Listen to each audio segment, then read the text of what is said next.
YouTube. This is Dave with SpinnerX Studios, and welcome back to the channel. And we're continuing a deep dive into the spinner racks, and this is part 2 of 4 of what I call the Hey Kids comics rack. This particular side of the rack, the signage, of course, says wholesome comics, entertaining. But as we always do, we'll take just a quick look at the books on the rack, and then I'll pull them off and we'll look at them individually. And let me come in on them a little bit closer. And we'll do one more glide up the rack here.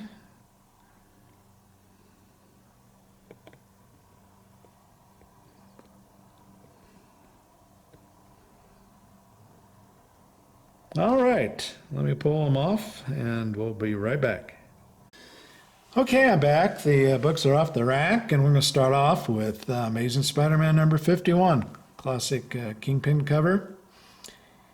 John Romita Sr., of course, is the artist, and Kingpin, an interesting character. You know, he's pretty heavy, obese man, but lurking under all that fat is a lot of muscle and athleticism. If you're familiar with the character, you'll know this because he beats up quite often on Spider-Man and Daredevil. Okay, and then here we have Lois Lane, number 111. This is a nod to silver-haired Bronze Age babe. If you watch her channel, you know she loves her Lois Lane. But this is kind of a well-known issue, a bondage cover. And here you've got a bunch of DC characters pinning poor Lois down in her bathing suit.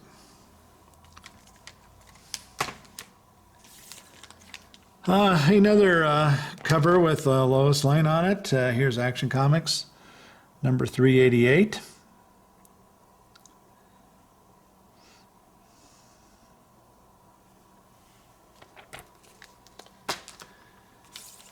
And here we have some more Jim Lee art. The X-Men, number 272.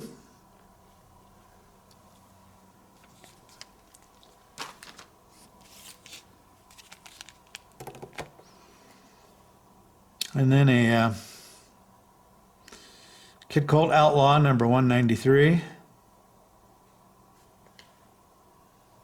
And this villain here, he calls it the Scorpion Sting, but he's got quite the power. He can shoot some kind of invisible projectile or something out of his finger there.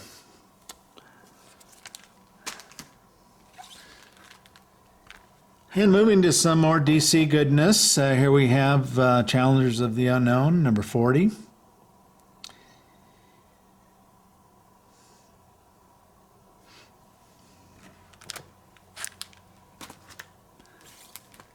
And then a early Incredible Hulk Herb Trimpe cover, number 104, with the Rhino.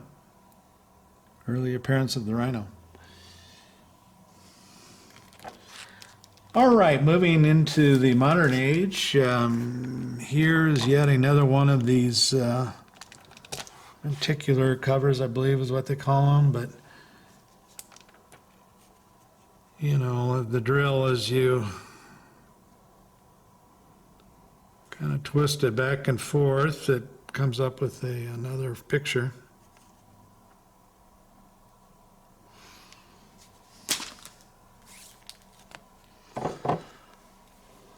Rawhide Kid, 108.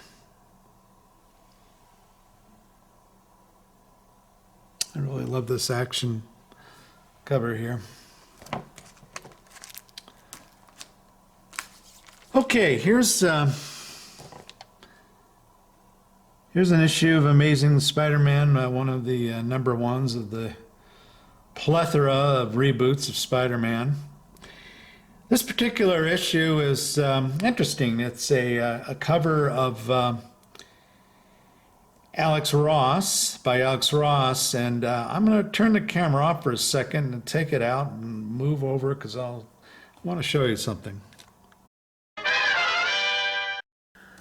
Okay, so here is the book out of its Mylar, and you can see it's a double spread cover, as I mentioned, by Alex Ross.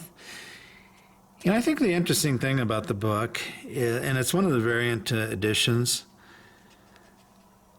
but the interesting thing about it is if you've watched my updated room tour, well, you probably recognize that cover. And there's the limited edition canvas style print that Alex did that cover's based upon. So now you can see why I bought that variant comic. I usually don't chase these variants. I'm just not really into that. But in this particular case, you can see why. Okay, I'm back at my table, and we're moving on. Here we have Action Comics number 373. One of the square bounds with this, I call them multi-panel covers. And I mentioned before on these multi-panel or dual panel covers, people either seem to like them or they don't. I'm obviously, I like them. And if you don't and you have any, feel free to send them on to me. So, okay, Miss Marvel, number 1.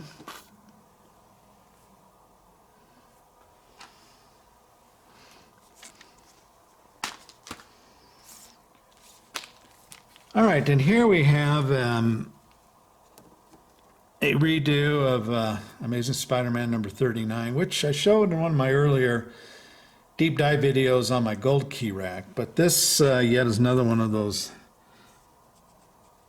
lenticular style covers. And I've mentioned that they really, in my opinion, they don't work too good. They're kind of difficult to really get a view of the two different pictures in it. Nonetheless, I appear to be a sucker for them. All right, here's an oddball comic in my collection. DC Presents Superman and Aquaman, issue number 5. Don't have a lot of these, but I do have a few.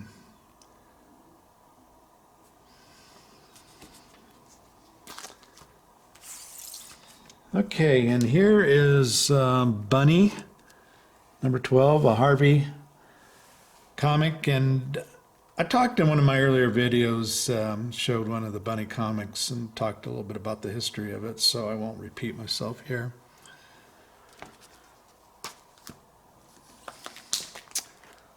Marvel 2-in-1, number 95 with the Mummy. I'll probably keep this comic book out when I switch over to Halloween.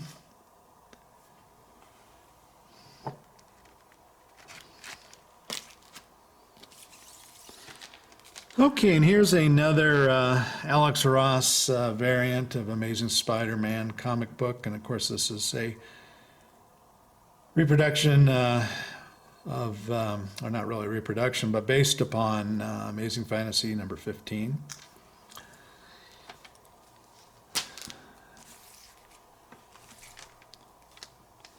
Challengers of the Unknown, 58. Yeah, these are really cool 12 centers back from the 60s that are still relatively affordable compared to a lot of the Marvel books from the 60s.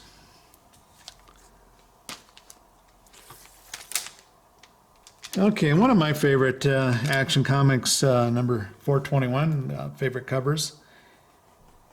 And you got a Popeye-looking character, but I love it. Who you kidding? Changed it to Superman in a phone booth.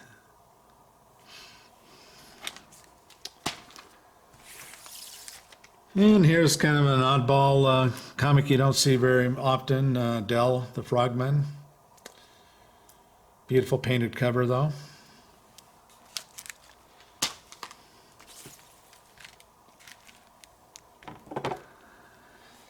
Marvel's Star Wars #1.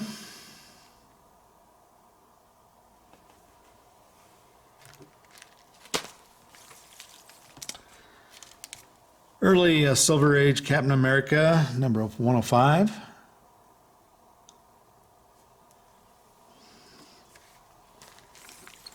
And here we have Fantastic Four '71, Jack Kirby cover.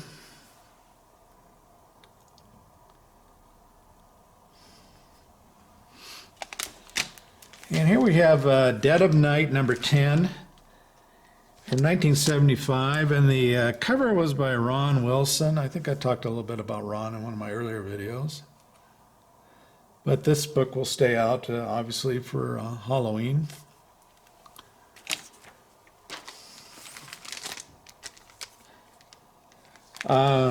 Detective Comics from 1966. This is issue 355. Carmen Infantino cover. And I talked about Carmen a little bit in one of my earlier videos.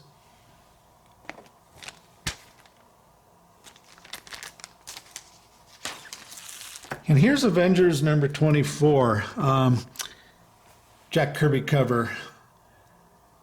Doesn't look like a Jack Kirby cover, at least not to me. You know, Jack Kirby, usually I don't think he did covers with this many characters on them. This is more reminiscence to me of George Perez. George Perez has done a lot of work with, you know, a multitude of characters on it. But usually Jack kind of features a little bit larger character or two, and they're usually kind of coming out at you in the cover, a little bit more dynamic.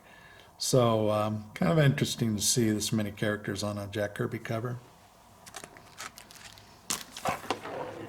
All right, here we have an early issue of The Incredible Hulk. Get a little bit of glare here. Let's see if I can get that. Oops. Hold on a second. I need to rearrange here. Pardon me. All right. We can get the glare off of this. Only got one more book here, so. Herb Trimpe cover, of course. And then finally, we have a Action Comics 308 with Hercules. And that concludes the second row of the Hey Kids rack, and I'll soon be back with the third of 4 rows. Hope you enjoyed the video, and take care.